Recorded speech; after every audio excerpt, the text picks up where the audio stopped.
ഇനി നമുക്ക് quantity sold ആണ് കണ്ടുപിടിക്കേണ്ടത്. ഓക്കെ, അപ്പൊ ക്വാണ്ടിറ്റി സോൾഡ് എങ്ങനെ കണ്ടുപിടിക്കാം? ഇവിടെ കൊടുത്തിട്ടുണ്ട് calculate the total quantity of orders from the sales data table.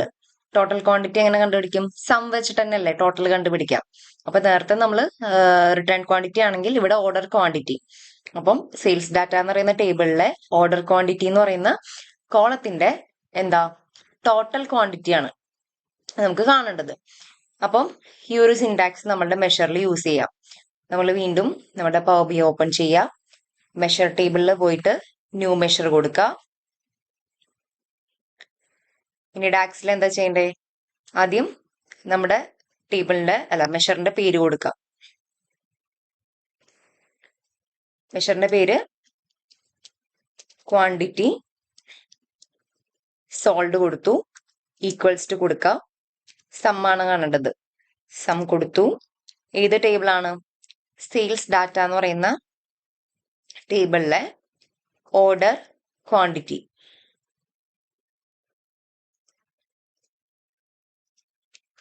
Okay കൊടുക്കുക.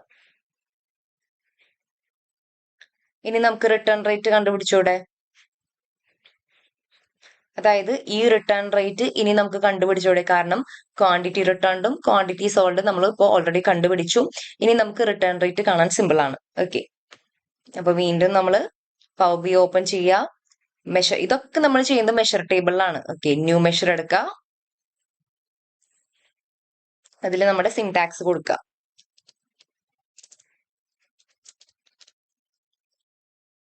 റിട്ടേൺ റേറ്റ് ഈക്വൽസ് ടു എന്താ? ഡിവൈഡ് അല്ലേ ഫംഗ്ഷൻ വരുന്നത്. ഡിവൈഡ് കൊടുക്കാം. ഏതിനെയാണ് ഡിവൈഡ് ചെയ്യേണ്ടത്?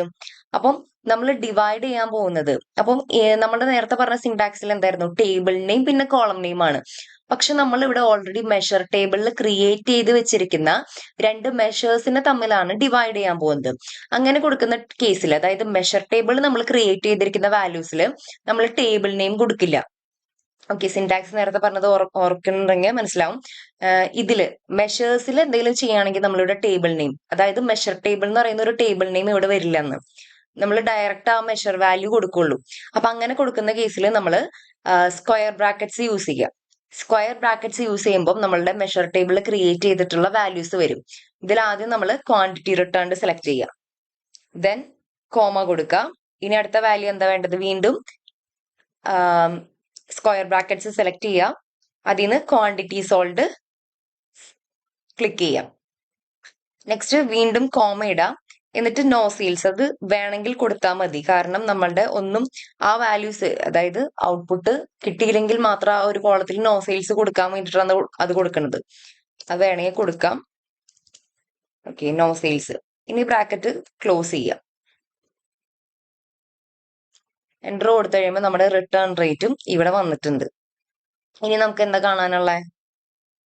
ടോട്ടൽ റിട്ടേൺസ് ആണ് കാണേണ്ടത്. ടോട്ടൽ റിട്ടേൺസ് എന്ന് പറയുമ്പോൾ calculate total returns from the returns data table based on the return quantity column. അതായത് റിട്ടേൺ ക്വാണ്ടിറ്റി എന്ന് പറയുന്നത് എത്ര എണ്ണം ഉണ്ട്, എത്ര എന്താ റിട്ടേൺ ക്വാണ്ടിറ്റിയുടെ കൗണ്ട് ആണ് ഇവിടെ ഉദ്ദേശിക്കുന്നത്. ഓക്കെ, അപ്പൊ നമ്മൾ എന്താ പേര് കൊടുക്കേണ്ടത്? ടോട്ടൽ റിട്ടേൺസ് എന്ന് പറഞ്ഞിട്ടാണ് നമ്മൾ ആ ഒരു മെഷറിന് പേര് കൊടുക്കേണ്ടത്. അപ്പം ഇനി എങ്ങനെ ടോട്ടൽ റിട്ടേൺ മീൻസ് റിട്ടേൺ ക്വാണ്ടിറ്റിയുടെ കൗണ്ട് എങ്ങനെ കണ്ടുപിടിക്കാൻ നോക്കാം. സെയിം തന്നെ നമ്മൾ മെഷർ ടേബിൾ എടുക്കുക, ന്യൂ മെഷർ എടുക്കുക, ആ സിൻടാക്സ് ടൈപ്പ് ചെയ്ത് കൊടുക്കുക.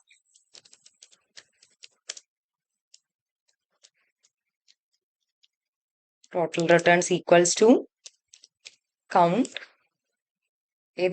ഏത് ടേബിൾ ആണ്? റിട്ടേൺസ് ഡാറ്റ എന്ന് പറയുന്ന ടേബിളിലെ റിട്ടേൺ ക്വാണ്ടിറ്റി എടുക്കുക, ബ്രാക്കറ്റ് ക്ലോസ് ചെയ്യുക, എൻ്റർ കൊടുക്കുക.